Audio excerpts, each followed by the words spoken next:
베드로전서 1장 말씀 보겠습니다. 베드로전서 1장 18절 그리고 또 19절 두 절의 말씀을 함께 이 두 절의 말씀을 보기를 원합니다.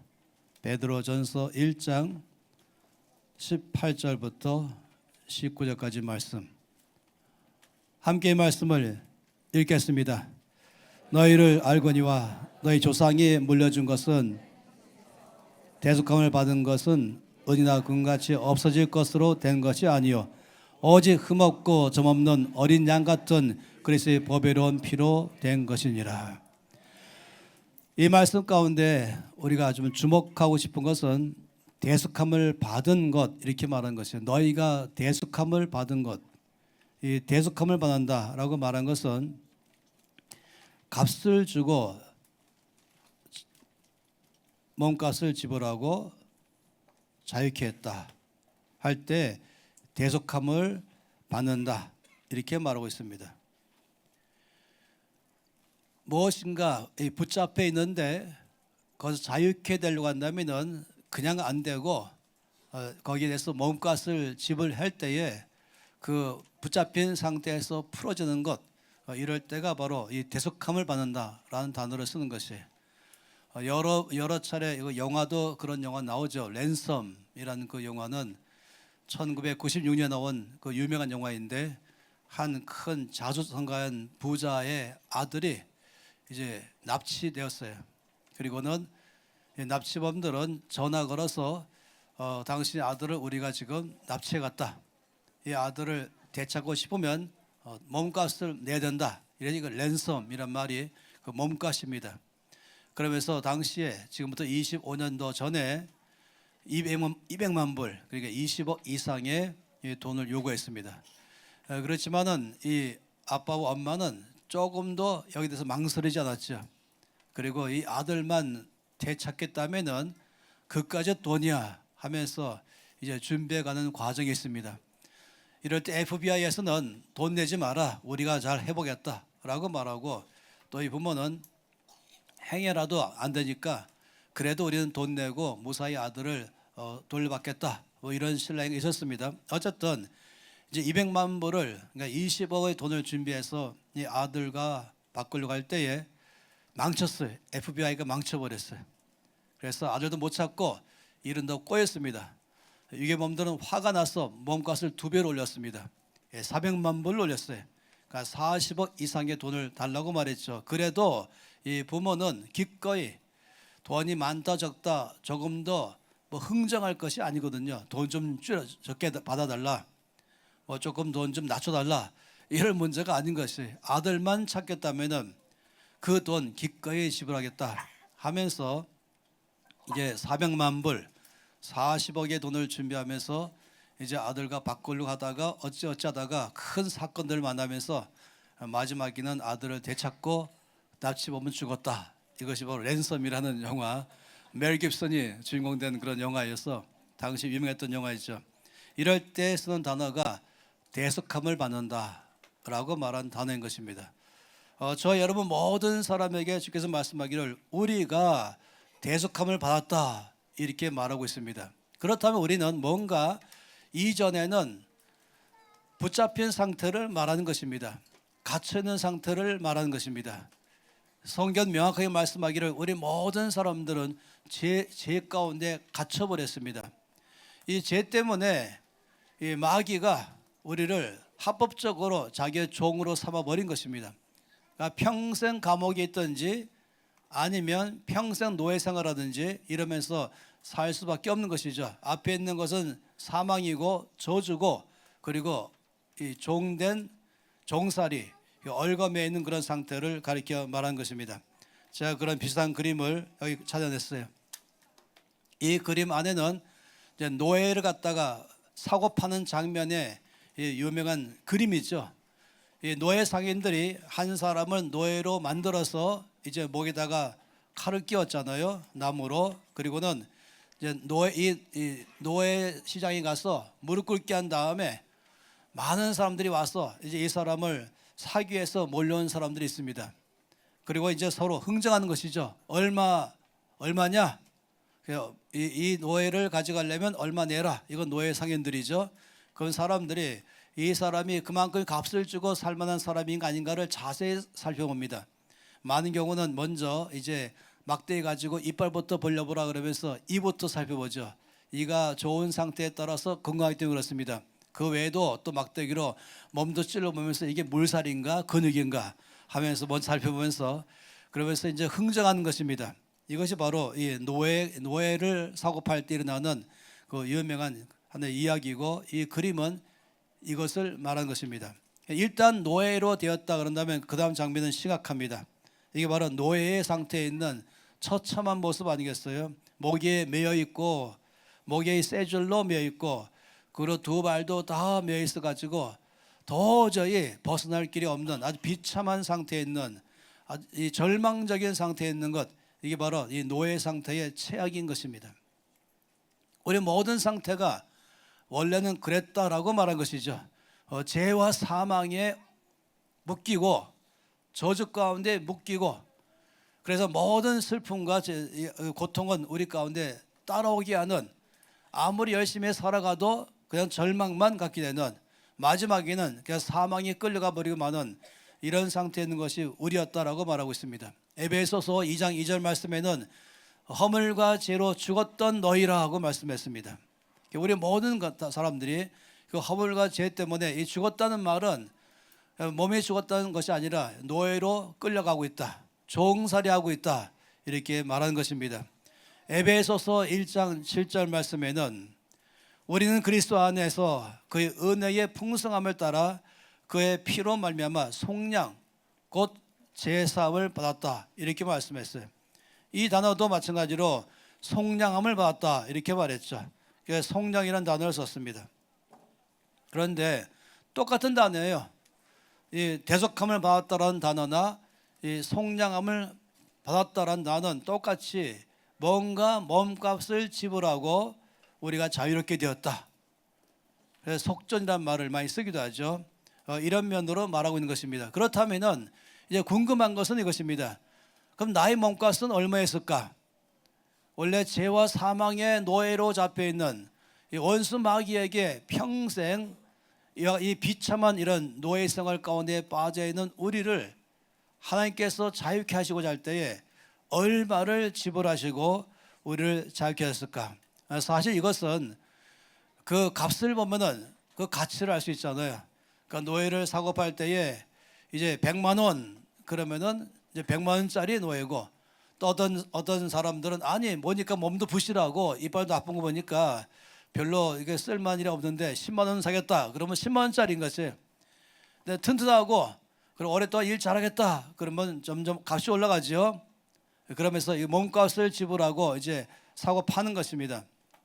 우리 모든 사람들은 몸값을 지불하고 우리를 자유케 했다라고 말씀하기 때문에 오늘 가장 중요한 관심거리는, 그럼 과연 내 몸값은 얼마였을까? 나는 얼마를 주고 하나님은 나를 자유케 했을까? 하는 것이에요. 권혁 간사님, 몸값이 1억쯤 될 것 같습니까? 1억? 뭐 그냥 대답하지 마세요. 그 아들 권주진 몸값이 얼마일까? 장문경 간사님 얼마일까? 성정호 간사님 몸값이 얼마일까? 그 두 아들들 얼마일까? 생각해 보세요. 나의 몸값은 얼마짜리 될까? 뭐 직장에서 받는 월급이 내 몸값일까? 궁금하지 않습니까? 하나님께서 나를 자유케 하시려고 할 때에 얼마를 지불하시고 나를 자유케 했을까 하는 것 참으로 중요합니다. 오늘 말씀은 이 베드로전서 1장 18절 말씀을 보게 되면은 참으로 놀랍게 말씀했어요. 오직 너희를 부르신 거룩한 이처럼, 18절 말씀에 너희가 알거니와 너희 조상이 물려준 헛된 행실에서 대속함을 받은 것은, 다시 말하면 이 절망과 사망, 저주 가운데 슬픔과 고통 가운데 평생 묶여 살고 있는 우리들을 몸값을 주고 지불한 것은 얼마냐고 말했냐면은 은이나 금같이 없어질 것으로 된 것이 아니오 라고 말씀했어요. 일단은 말씀하기를 은으로도 우리를 몸값을 지불한 것이 아니다. 금으로도 아니다. 사실상 가장 이 노예를 사고 팔 때의 거래는 제일 좋은 방법은 은이잖아요. 또 금이잖아요. 적어도 은을 주고 사고 팔았다 그러면 그건 비싼 노예입니다. 더구나 금으로 사고 팔았다면 더 비싼 노예겠죠. 아니면 다이아몬드를 주고 사고 팔았다면 더 비싼 노예겠죠. 나의 몸값을 은에 갖고 있는 가치로 했을까? 아니라고 말한 것이에요. 나의 몸값은 그럼 금을 가지고 서로 협상했을까? 이것도 아니라는 것입니다. 이 말씀은 다이아몬드도 포함되어 있는 것입니다. 이 땅에서 사람들이 가장 가치가 있고 또 비싸게 여기고 있는 은, 금, 다이아몬드 이것으로도 나의 몸값을 지불한 것이 아니다. 그건 그만큼 너무 귀한 것이죠. 그래서 제가 여러 차례 이 말씀을 여러 방면에서 말한 적이 있었습니다.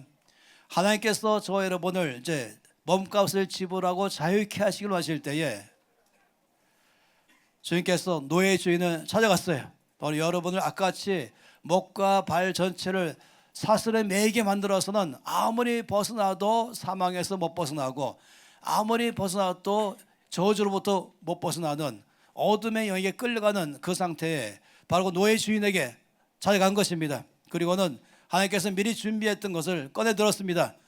이 사람을 풀어주라 했죠. 당연히 노예 주인은 손을 내밀었어요. 돈만 내시면 풀어주겠습니다. 하나님께서 그럴 줄 알고 내가 준비했다. 이걸 내놨어요. 이게 뭔지 아십니까? 황금 덩어리예요. 이만큼의 순금. 요즘 순금이 엄청 올라갔잖아요. 이만큼 순금을 내밀면서 이만하면 되겠냐 하니까 여러분의 이전 주인, 노예 주인이 이 순금 황금 덩어리를 딱 쳐다보자마자 힐끗 쳐다보고 아예 대꾸도 하지 않습니다. 제가 이 시계를 요즘 아주 기쁘게 밤낮으로 차고 있는데요. 이거 우리 김정우 목사님이 많은 세월 거쳐서 적금 들어가지고 저를 위한 목적 가지고 헌금을 준비했다가 사준 거예요. 전 이거 10만 원짜리 열었더니 100만 원 넘더라고요. 그래서 이번에 탄자니아 갈 때 몇 사람이 저한테 말하기를 목사님 절대로 이거 차고 가지 마십시오. 손 잘릴지 모릅니다. 아프리카에서. 그래서 아무래도 아프리카 갈 때는 싼 시계를 차고 가야지 이거 안 될 것 같아요. 그런데 만일에 이 시계를 놓고 이 시계 주인에게 이거 주세요. 제가 사겠습니다. 그러면 예 라고 내놓는데 돈 내민 것이 1원짜리예요. 1원 내밀었어요. 그러면은 여러분이 시계방 주인이라면은 제가 1원 내면서 이 시계를 사겠다 그러면은 아예 대꾸도 안 할 거예요. 말할 만한 상대도 안 되는 사람, 이 가치를 모르는 정신없는 사람 우리 여기지 않겠습니까? 마찬가지인 것입니다. 이만큼의 황금 덩어리면 세상에서는 굉장한 가치가 있을지 모르지만은 노예 주인이 딱 보자마자 아예 힐끗도 쳐다보자마자 대꾸 나는 것이 마치 이것을 1원에 사겠다는 것보다 훨씬 더 그러고 있는 것입니다. 하나님께서 뭐 그럴 줄 알고 있었다는 뜻이 반대쪽 주머니에서 다른 걸 또 꺼냈어요. 이거면 되겠냐? 이제 이걸 아까는 황금이었죠. 지금은 다이아몬드입니다. 전 세계에서 제일 큰 다이아몬드는 이것의 반밖에 안 됩니다. 하나님께서 감춰놨던 우주 저 끝에 감춰놨던 세계 최고로 큰 돈으로 도저히 환산할 수 없는 이 다이아몬드를 내밀면서 이거면 되겠냐 하면서 바로 여러분 풀어주라 라고 말할 때 노예 주인 어떻게 했을까요? 드디어 이제 화가 폭발했습니다. 하나님 아까까지는 그런 대로 넘어갔겠지만은 이제는 너무너무 하십니다. 아니 이 사람의 가격이 이 다이아몬드밖에 안 됩니까? 하면서 턱도 없는 말도 안 되는 가격을 제시하는 것 때문에 바로 여러분의 이전 주인이 화가 나버린 것입니다.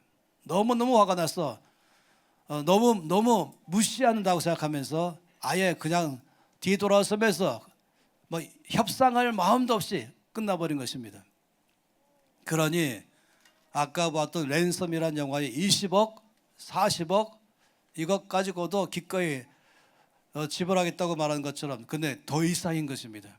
오늘 말씀 가운데 너희가 대속함을 받은 것은 은이나 금같이 없어질 것으로 된 것이 아니오라고 말한 이 없어진다는 것은 그만한 가치가 아닌 것을 말한 것입니다. 여러분이 우리가 구원받았다 또는 구속함을 받았다 대속함을 받았다 말할 때 쓰는 것은 바로 이것이 아닌 것입니다. 하나님께서 마지막으로 이제 이거면 되겠냐라고 그 여러분의 몸값을 제시했습니다. 이제야 노예 주인은 그걸 딱 보자마자 가격이 성립됐습니다. 그러니까 딜 됐습니다. 이제는 팔겠습니다. 여러분에게 어떤 몸값을 주께서 제시했길래 어떤 몸값을 하나님 아버지가 제시했길래 여러분이 그때 가서야 이제 여러분 옛 주인이 아무 말 못하고 그냥 풀어준 것입니다.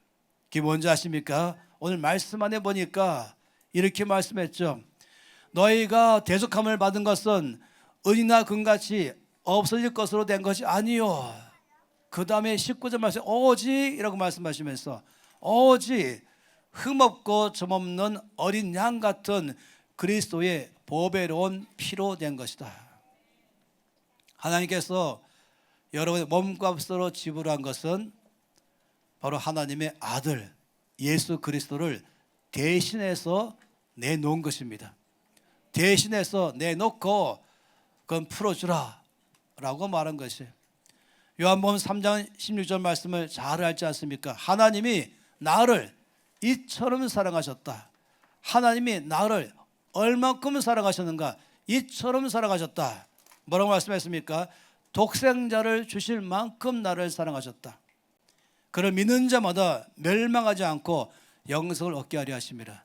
여러분, 아브라함이 하나님께서 이삭을 번제로 바치라고 말할 때 아브라함이 기꺼이 그 아들 이삭을 하나님께 번제로 바쳤습니다. 아브라함에게 있어서 이삭은 얼마짜리입니까? 뭐 1억입니까? 10억입니까? 100억입니까? 사실 아브라함에게 있어서 이삭은 자기 목숨보다 귀한 것이에요. 100세가 낳은 아들이고 하나님의 모든 약속을 이어갈 자인 것입니다. 따라서 어떤 돈으로도 바꿀 수 없는 바로 아들 이삭인 것입니다. 하나님께서 그것을 요구하신 것이에요. 아브라함이 기꺼이 그 아들 이삭을 하나님께 드렸죠.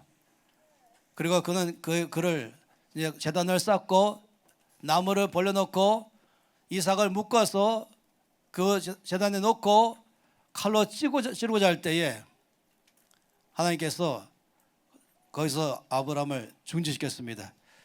저는 렘브란트를 좋아하는데요. 렘브란트 그림은 이것을 굉장히 멋있게 표현했어요. 이거 보세요. 이 렘브란트가 갖고 있는 그림은 하나하나가 그냥 그린 그림이 아닙니다.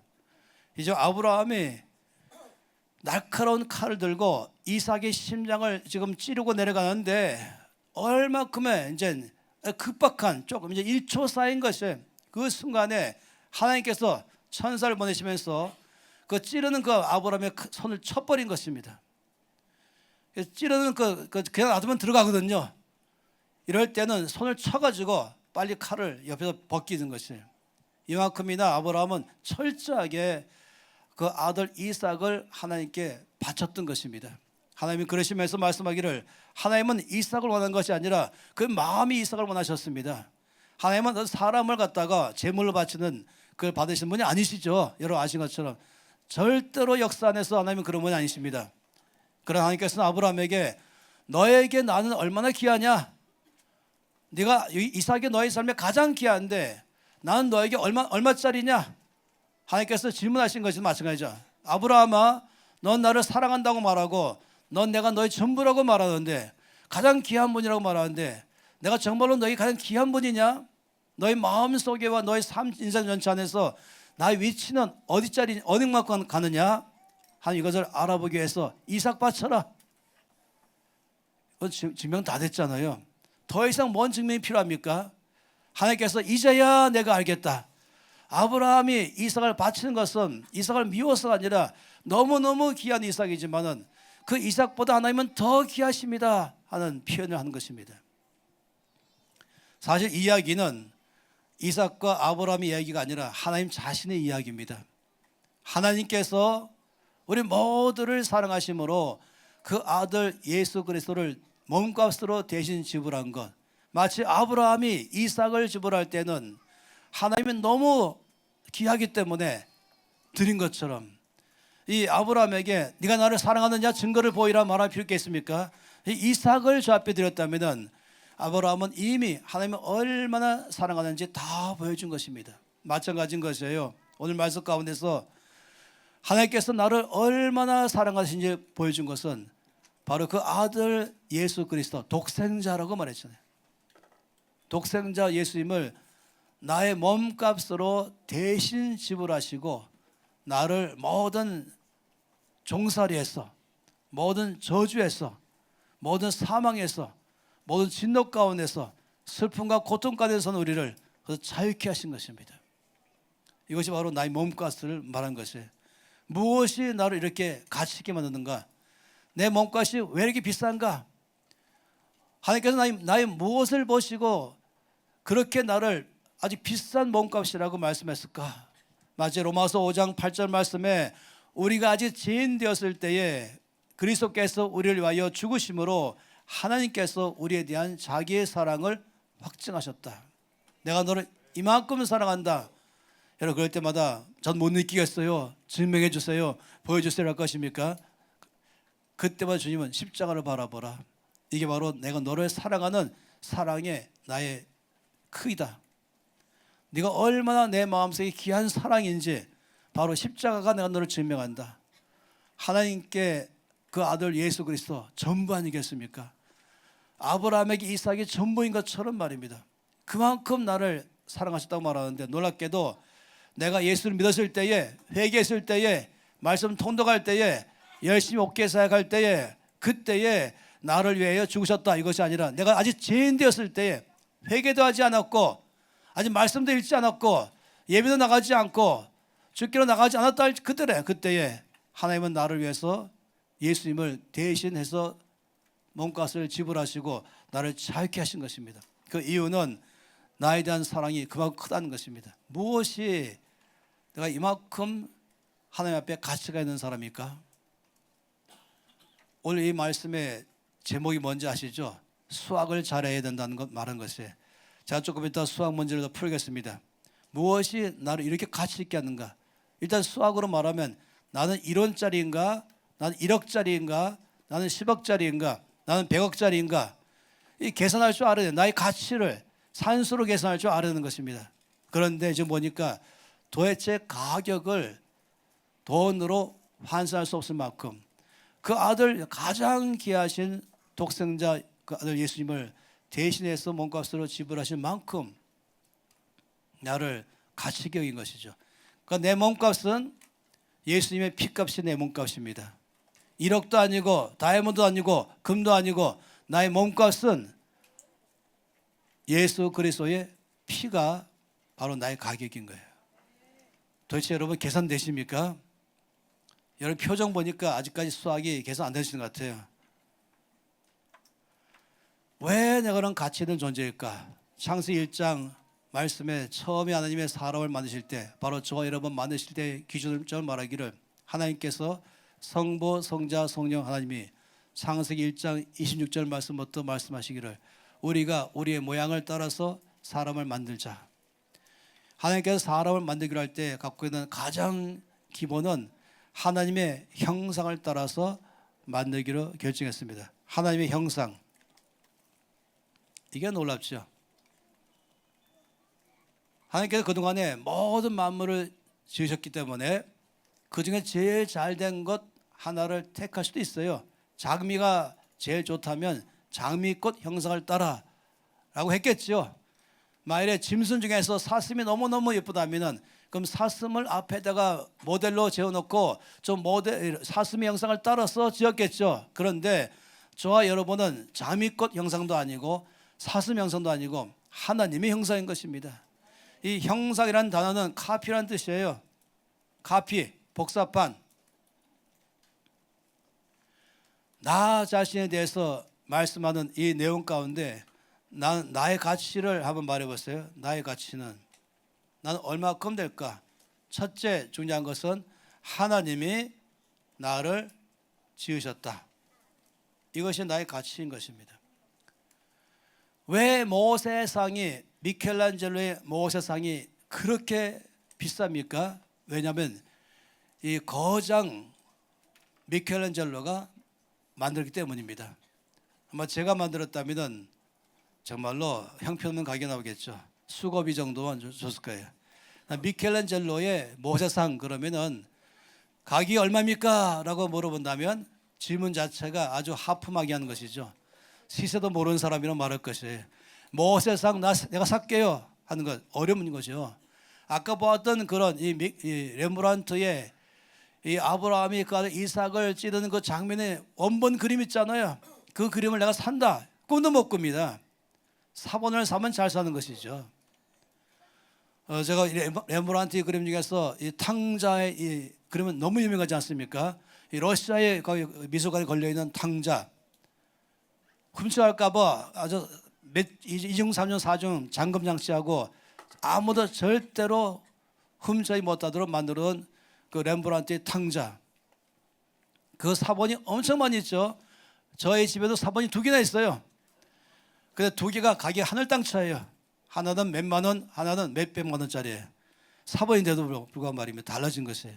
그래서 원본은 아니 사본이 몇백만 원인데 원본은 가격을 매길 수 없어.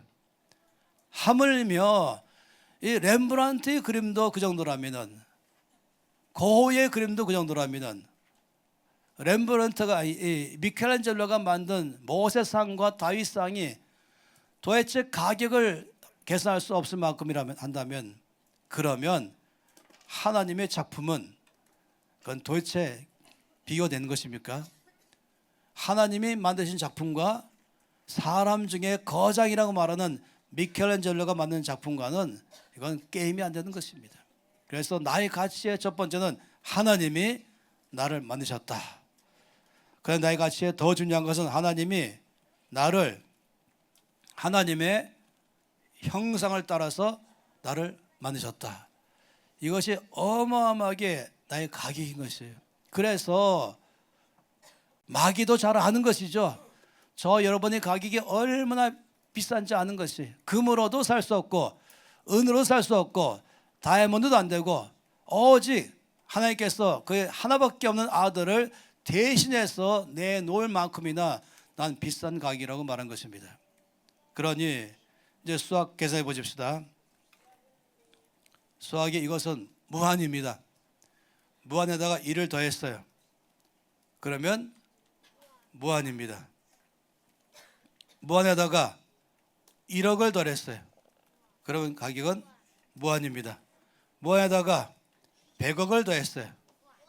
그래도 땡큐 무한입니다. 왜냐하면 이 무한이라는 절대 숫자가 있잖아요. 여기에 아무리 옆에다가 뭐 얼마 1이든지 1억이든지 100억이든지 다 붙여봐야 아무런 의미가 없는 것이에요. 이 무한이라는 절대 숫자에 거기에 보이시는 모든 숫자들은 그냥 액세서리에 불과하죠. 그래서 이것을 말하기를 이건 절대 숫자, 이거는 상대 숫자라고 말합니다. 그런데 많은 사람들은 자기가 얼마나 비싼 가격인지 몰라가지고 모두 어디에 목매냐면 여기 목매고 있어요. 상대 숫자에다가. 나의 몸값을 올리기 위해서 공부도 열심히 해서 학위를 늘리고 초등학교에서 중학교에서 고등학교 대학교 나오고 필요하면 더 올리겠어. 대학원 나오고 더 대학 박사학위 받고 또 이것하고 저것하고 하면서 자기를 만들어가려고 애를 쓰는 것입니다. 그래서 더 인정받고 싶고 더 사람에게 사랑받고 싶고 더 가치 있는 사람 되고 싶어서 이것도 하고 저것도 다 하는 것입니다. 여러분, 그러나 이 무한에다가 아무리 많은 숫자를 더 더하고 더하고 더해봐도 그것은 근본적인 변화가 없는 것입니다. 빼도 마찬가지죠. 1을 빼든 1억을 빼든 100을 빼든 이 근본적인 숫자는 바뀌지 않는 것이에요. 이게 바로 수학 문제인 것이에요. 여러분의 가격을 말할 때 제가 오늘 아침에 정말로 주 안에서 여러분에게 말씀드린 것은 여러분의 몸값을 아시길 바라는 것입니다. 여러분의 몸값은 절대 숫자입니다. 여러분의 몸값은 상대 숫자가 아닌 것이에요. 사람들은 이걸 알지 못하기 때문에 별의별 방법으로 서로 도토리 키재기처럼 네가 낫냐 내가 낫냐 하면서 거만하거나 교만하거나 아니면 위축되어 있거나 어떤 사람 앞에서는 기가 죽어 있거나 어떤 사람 앞에서는 막 의시되거나 할지 모르지만 아무리 돈이 많아도 아무리 외모가 멋있어도 아무리 똑똑해도 아무리 공을 많이 했다 할지라도 아무리 높은 위치에 있다 할지라도 그것이 그 사람의 가격에 대해서 조금도 영향을 줄 수가 없는 것입니다. 저는 이것을 우리 모든 다음 세대가 깊이 알기를 바라는 것이에요. 공부를 한다면은 내 몸값을 올리겠어가 아니라 하나님이 나에게 맡긴 사명을 위해서는 공부하기도 하고 하나님이 맡긴 것을 하기 위해서 필요하다면 이것도 하고 저것도 하겠지만은 근본적인 나의 몸값은 이미 결정되어 있는 것입니다. 하나님이 나를 지으셨습니다. 하나님께서 나를 그 형상대로 만드셨습니다. 이것이 이미 나라 이건 합격인 것이에요. 이것이 바로 나의 몸값인 것입니다. 그래서 하나님께서는 저 여러분을 사랑하심으로 가장 비싼 바로 나의 몸값을 은도 금도 다이아몬드도 아니고 바로 그 아들 예수님을 대신해서 내놓을 만큼 이것이 바로 나의 몸값인 것입니다. 사도 바울은 이것을 가지고 성도를 잘 섬기라고 장로님들에게 부탁한 말씀이 바로 사도행전 20장 28절 말씀이에요. 그 말씀 가운데서는 여러분은 자기를 위하여 또는 온 양떼를 위하여 삼가라. 성령이 그들 가운데 여러분을 감독자로 삼고 하나님이 자기 피로 사신 교회를 보살피게 하셨다. 교회를 뭐라고 말씀하냐면 하나님이 바로 자기 피로 사신 교회라고 말했습니다. 교회는 얼마나 귀합니까? 교회는 바로 예수의 피로 값주고 몸값을 대신 지불하고 사는 것이 교회인 것이고 교회는 바로 예수 믿는 한 사람 한 사람을 포함했을 때 교회인 것입니다. 다시 말하면 바로 옆에 있는 사람 그리고 나 포함해서 우리 다 포함해서 여기 있는 모든 사람들의 가격을 말할 때 예수님의 피값으로 사신 교회라고 말한 것입니다.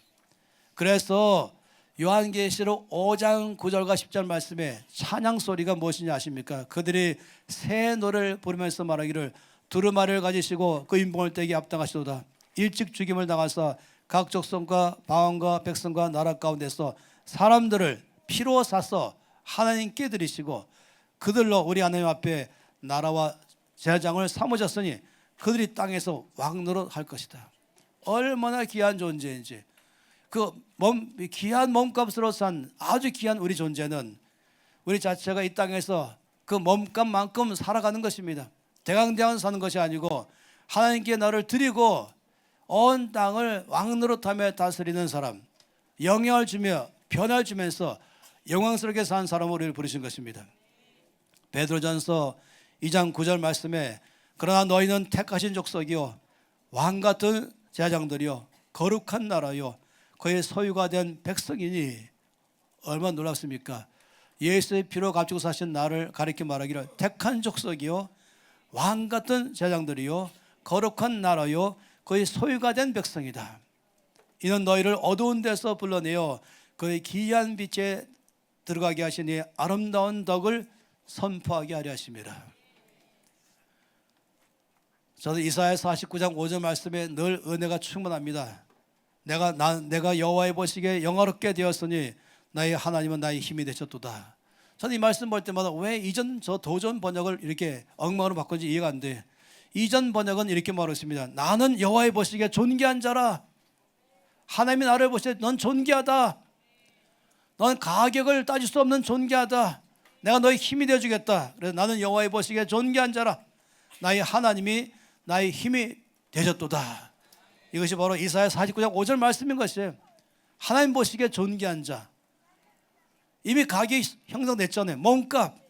나의 몸값은 은도 금도 아니고 다이아몬드 아니고 그 아들 예수님을 대신 내놓아야만 자유케 됐던 이것이 나의 몸값.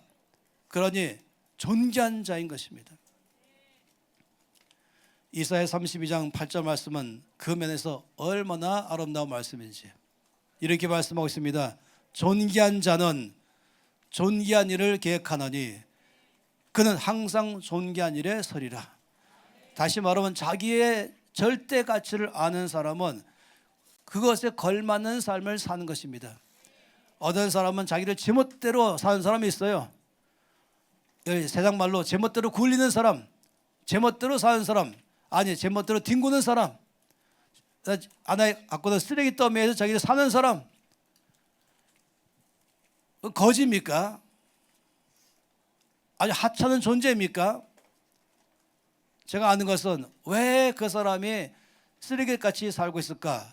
그 이유는 자기를 쓰레기 같은 인생으로 생각하기 때문인 것이에요. 자기는 실패한 인생, 형편없는 인생 이렇게 생각하면은 나도 모르게 거기에 걸맞는 삶을 산다니까요.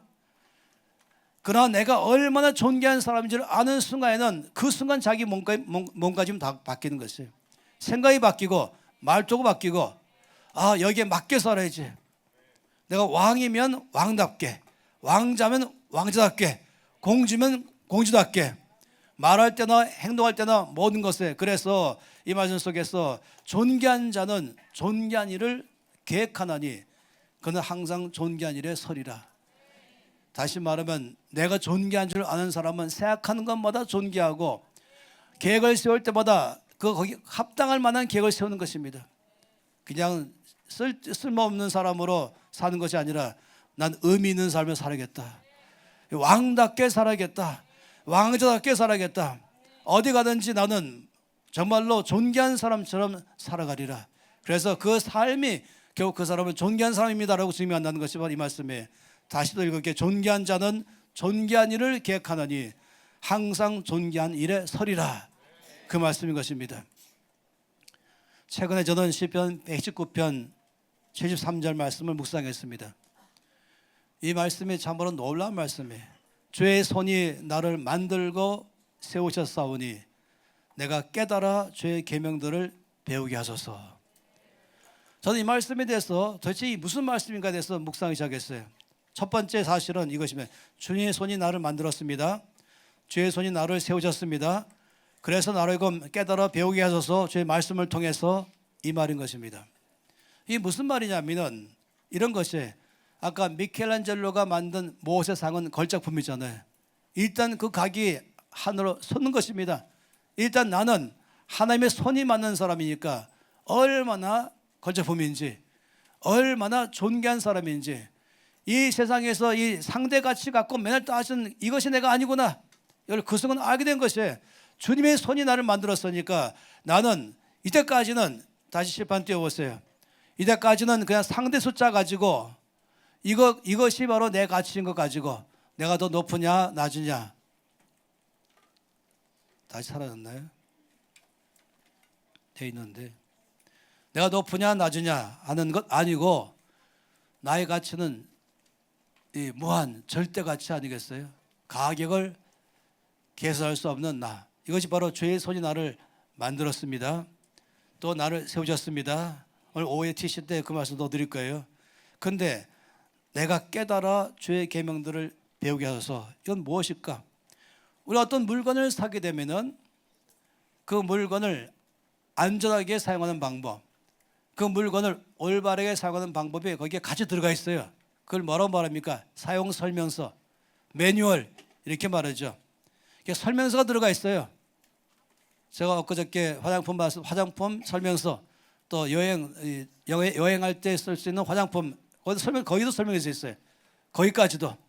하물며 자, 책상을 사도 설명서, 뭐를 기계를 사도 설명서, 또 바르게 사용하는 사용 설명서 다 있지 않겠습니까? 그런데 하나님께서 나를 놀랍게 그의 손으로 만드시고, 그리고 내가 어떻게 바르게 살아내는지, 나의 인생의 가치가 얼마큼 귀한지, 이 귀한 가치답게 살아가는 방법이 무엇인지, 이것을 사용 설명서를 하나님께서 다 기록하신 것이에요. 그리고는 물건 사면은 사용 설명서를 읽으면서 올바르게 사용하는 것처럼 나를 놀랍게 지으신 하나님은 내가 얼마나 놀라운 존재인지를 설명해 놓으시고, 이 존재답게 목적이 뭔지를 다 설명하시고, 이렇게 살면은 이 목적대로 제대로 쓰는 것이야 라고 하면서 기록하신 것, 이것이 무엇입니까? 바로 말씀인 것입니다. 이 말씀. 그래서 이 시편 119편 13절 말씀은 주의 손이 나를 만들고 세우셨사오니 내가 깨달아 주의 계명들을 배우게 하소서. 다시 그 말씀 띄워보세요. 이 말씀이 그 말씀인 것입니다. 이것은 나를 창조하신 주님께서 내가 어떤 존재인지를 설명해 놓으시고, 무엇을 위해서 살기 위해서 나를 만드셨는지를 설명해 놓으시고, 내가 얼마나 가치 있는 존재인지를 설명해 놓으시고, 이것이 올바르게 살기 위해서 쓴 것이 바로 설명해 놓으신 것 뭐라고요? 말씀인 것입니다. 이 말씀은 여러분 버리면 안 돼요. 이 말씀은 나를 설명하는 것이에요. 이 말씀은 나를 가치를 말하고 알려주고 있고, 올바르게 사는 법을 다 말하는 게 말씀인 것입니다. 그러니 주님, 제가 말씀을 통해서 내 인생의 가치를 알게 되고, 말씀을 통해서 인생의 목적을 알게 되고, 말씀을 통해서 나를 이 땅에 보내신 하나님 놀라운 뜻을 알아서 그 뜻대로 살아가겠습니다. 바로 이 말씀인 것입니다. 할렐루야. 그러니 이 소경책은 나의 인생 교과서를 넘어서서 나의 삶에 대한 설명서, 나의 삶에 대한 매뉴얼. 저는 저희 집에는 서랍 하나를 따로 떼어내가지고 거기다가는 제가 예를 들어서 청소기 샀으면 그 속에 청소기 사용 설명서를 꼭 넣습니다. 가스레인지 사면은 가스레인지 사용 설명 꼭 넣습니다. 냉장고 사면은 설명 넣습니다. 왜냐하면 여차하면 늘 봐서 올바르게 내가 쓰고 있는지, 더 좋은 기능은 없는지 봐야 되지 않겠습니까? 마찬가지로 나라는 위대한 하나님의 작품이 어떤 존재인지, 어떻게 사는지, 어떻게 올바르게 살기 위해서 거기 걸맞게 사는 삶이 무엇인지를 다 말하고 있는 이 말씀을 부지런히 살펴납니다. 여러분 정말 이 땅에서 아주 존귀한 사람으로 살게 될 것입니다. 위대한 삶으로 살게 될 것입니다. 그냥 쓸데없이 그냥 사는 삶이 아닌 것이에요. 하루가 또 지나가고 또 다른 하루 나오는 그런 삶이 아닌 것이에요. 하루하루의 모든 삶 속에서 나로 놀랍게 지으신 이 엄청난 가치 있는 나의 존재를 답게 살 수 있도록 주께서 우리를 지으신 것입니다. 그러니 이 이사야서 32장 8절 말씀에 존귀한 자는 존귀한 일을 계획하며 그리고 항상 존귀한 일에 서리라. 여러분 존귀한 사람입니다. 수학하기 시작하세요. 여러분 이 절대 가치인 것입니다. 이 엄청난 존귀한 나답게 살아가는 것, 나답게 말하고, 나답게 행동하고, 나답게 생각하고, 그리고 나답게 계획을 세우고, 그리고 나답게 걸어가기 시작하는 것입니다. 입을 열 때는 저 존귀한 자의 입을 여시고, 행동할 때는 존귀한 자의 행동하셔서 이 땅에서 위대한 삶을 사시기 바랍니다. 뭐 쓸데없이 거기서 마약이나 하면서 살고 있는 그런 하찮은 존재가 아니라니까요. 쓸데없이 그냥 엄하게 살아가는 그런 폐기처분할 것이 아니라니까요. 위대한 자로 나를 지으셨습니다. 수학을 잘 하십시오. 여러분 절대 존재인 것입니다. 존귀한 자인 것입니다. 거기답게 사시길 바랍니다. 자녀를 대할 때, 다른 사람 대할 때도 너는 얼마나 존귀한지 아느냐. 너는 존귀한 자고 너의 걸맞게 살아가라 라고 말한 것입니다. 제가 저희 아들이 아주 어릴 때는 한 번은 야, 넌 존귀한 자인데 너의 그 태도는 합당하지 않아. 너희 존귀한 자답게 살아야지. 그게 올바른 게 아니겠습니까? 손 높여주겠습니다. 여러분이 수학을 잘 하십시오.